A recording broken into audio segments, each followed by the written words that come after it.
Hello guys, আসসালামু আলাইকুম ওয়া রাহমাতুল্লাহ। গাইস, সবাই নাজমুল ভাইয়ের কথাগুলো শুনুন। আসলে আমাদের দুনিয়াদারি এমন হয়ে গেছে যে আমরা ইসলামকে পর্যন্ত চিনতে পারতেছি না। সবাই মনোযোগ সহকারে ভাইয়ের কথাগুলো শুনবেন আর সবাই শেয়ার করবেন। ধন্যবাদ। আসসালামু আলাইকুম ভাই, আমি নাজমুল। আমি এই দুনিয়ার আল্লাহর নিকৃষ্ট, সর্বনিকৃষ্ট একজন বান্দা ভাই। প্লিজ কথাগুলো শোনা যাবেন ভাই। জীবনে অনেক কিছু করছি আমি আমারে বলতেছি, অনেক কিছু করছি ভাই। প্লিজ আর করতে চাই না। বাকি যে সময়টা আছে সোশ্যাল মিডিয়াতে আমরা অন্তত ভালো জিনিস সরাই, অযথা সময় নষ্ট না করে একজনকে বোঝানোর চেষ্টা করি কিংবা কেউ হেল্প করি অন্য কিছুর মাধ্যমে। ভাই সময় খুব কম বাকি আছে। যাদের ইমান, শস্যের পরিমাণ ইমান আছে অন্তরে, তারা বুঝতে পারবে আমার কথাগুলো। ভাই আমি কোনো আলেম না, কোনো হাফেজ না, আমি কোনো কিছু না। আমি আল্লাহ আপনাদের থেকে সবচেয়ে নিকৃষ্ট গোলাম। আমি আল্লাহ সবচেয়ে নিকৃষ্ট। আমার অনেক পাপ আছে ভাই।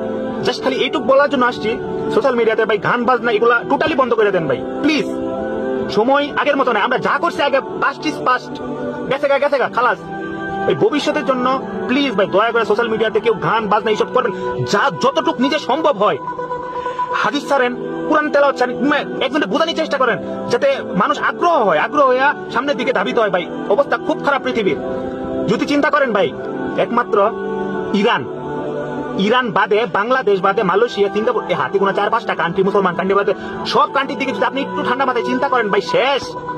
ওরা জেনোসাইড করতেছে আমাদের সাথে। বোঝার চেষ্টা করেন ভাই, জেনোসাইড। আমরা মুসলমান। এই ভারতের অবস্থাটাই একটু কল্পনা করেন না। আর ভারতের অবস্থা বাদ দেন, আমাদের রোহিঙ্গাদের অবস্থা একটু কল্পনা করেন। যেগুলো মুসলিম রোহিঙ্গা আছে, এইখানে পর্যন্ত আরাকান আর্মিরা প্রতিদিন আমাদের বোনের মতো অনেক মেয়েরে ধরে নিয়ে গিয়া ওরা ধর্ষণ করতেছে, অপহরণ, অনেক কিছু করতেছে ভাই। আমরা জানিও না। আমাদের উপর যতক্ষণ পর্যন্ত না পড়বে ততক্ষণ ওই ফিল্ড আমরা পাবো না ভাই।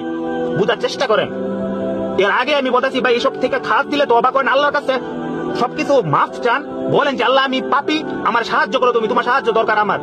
কোন লড়তে পারবেন না ভাই। সামনে যে ভয়ঙ্কর দিন আমাদের জন্য অপেক্ষা করতেছে, সেটা বলার কোনো রাস্তা নাই ভাই। ঠিক আছে, একে তো করি না, নষ্ট তো হয়ে গেছে ইমান সবকিছু, কিন্তু এইসব ছোট ছোট যেগুলো ভালো কাজ আমরা অন্তত এগুলা করি, যাতে আল্লাহ আমাদের সামনে একটা এক্সকিউজ যদি খাড়া করতে পারি যে আল্লাহ আমি তো ওদের পক্ষে, মুসলিমের পক্ষে কথা কইছিলাম, এই জন্য কি আমার জাহান্নামের আগুন থেকে বাঁচানো যায় না? এইটুকু অন্তত কইতে পারবেন। যেহেতু নামাজ পড়ি না আমরা, খালাস নামাজের হিসাব বাদ দেন, কিন্তু একটা ভালো কাজের বিনিময়ে তো আপনি একটা অপশন রাখবেন ভাই, নাকি মুসলমান হিসেবে? প্লিজ ভাই। আর সোশ্যাল মিডিয়াতে বেহায়াপনা ছাড়েন না।